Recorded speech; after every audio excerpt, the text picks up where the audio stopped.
Hi, I'm Jamie Crable. Today I'm joined with Chandler Carson and Anna Johnson, and we are going to be talking a little bit about some sport topics. Our first topic is about how Twitter has changed the sports world. Anna, what are your opinions on this? I just think that the creation of Twitter has completely changed just the sports world all in all. We have athletes like LeBron James, who has over 25 million followers on Twitter. So everything that he posts is seen by millions of people. So no longer do they have a personal life.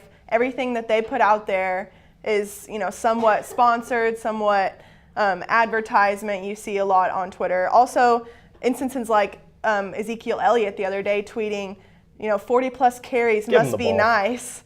He has over 200,000 followers. So of course people take that and, they reply to him. They say, you have no right to have that opinion, blah, blah, blah, blah. And then he's out there saying, everything I say is taken in a poor light. I think that's just what comes with athletes having Twitters, is that they accept that everything that they take and they put online is going to be taken in some form or fashion. Well, when you're an athlete, you're basically begging for everybody to have all the attention in the world on you, especially through Twitter. I mean, look at Jahlil Okafor. Anything you tweet, anything you take a picture of nowadays is going out. Jahlil Okafor, the TMZ releases a video of him knocking out a guy unconscious this morning, and I don't know what's going to happen to him. I mean, he's the best player the Sixers got, but that's something that if Twitter wasn't around at this time, he would be fine. No one ever know about it. Michael Jordan, if Twitter was around when Michael Jordan was in the NBA, people would hate him. I know there's a lot of people, especially in this room right now, that are probably looking at me like Michael Jordan's the most loved player ever, but go look at Michael Jordan's past and see what he did as a person. If Tiger Woods had a Twitter, how entertaining would that be? Twitter is something that athletes, especially young athletes, have just completely abused. They abuse their power, but then they don't want people to be questioning why they're doing it. Ezekiel Elliott, he basically said, give me the damn ball. And what did they do? They gave him the ball. So he's abusing it, but he doesn't want the attention. So, athletes, as a great Herm Edwards would say, just don't tweet it. Just don't tweet it. It's not worth it. I definitely agree with you guys saying, but I also think that Twitter could be beneficial to athletes.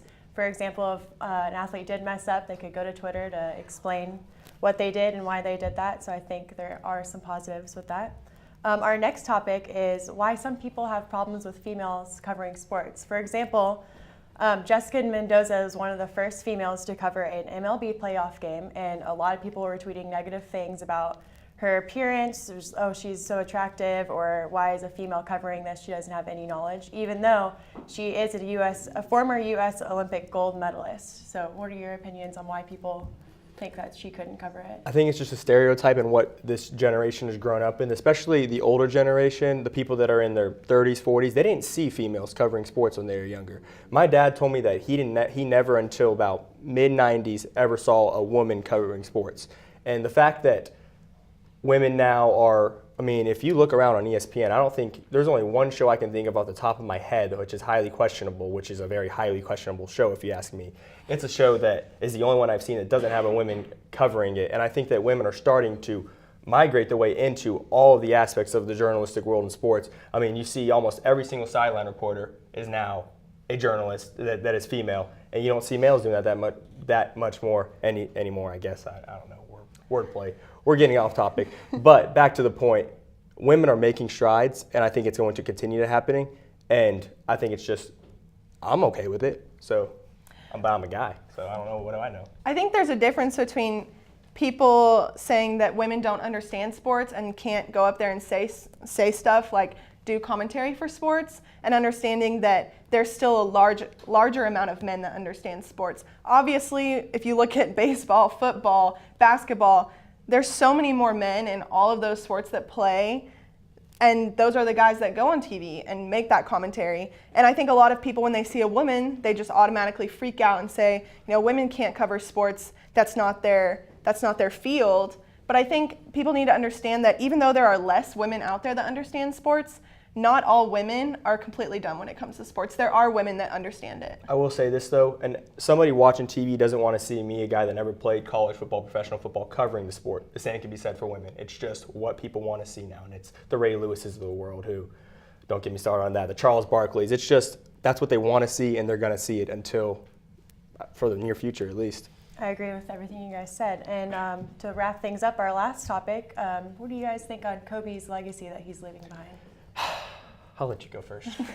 I think Kobe just has an interesting, just kind of an interesting career overall. You know, back when he was in his prime, he was scoring 50-point games. He has over 25 games in his career where he scored over 50 points. That's insane. He scored a career high 81 one time. You just don't see that kind of performance anymore. So I think that sort of part of his legacy is still going to be there. He's one of the all-time greats in NBA, and that's not questionable. The problem is that he's made his career last for so long now that he's not as good as he was anymore, yet he still continues to act like he's the best player. He takes the most shots out of any player on his team, and he can't shoot as well as he used to.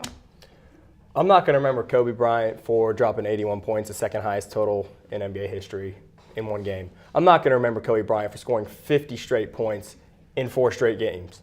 I'm not going to remember Kobe Bryant being third all-time scoring, 17-time All-Star, 5-time champion, 2-time Finals MVP, 1-time regular MVP. All I'm going to remember for Kobe Bryant that you can't say anybody else has over him is every time you're in the gym with somebody and they're going to try and do something crazy, what do they say every time? They say, Kobe, it's going in. That's all I remember Kobe Bryant for. Well, thank you, Chandler, and thank you, Anna. Thank you for watching Uncommon Opinion. I'm Jamie Craybill.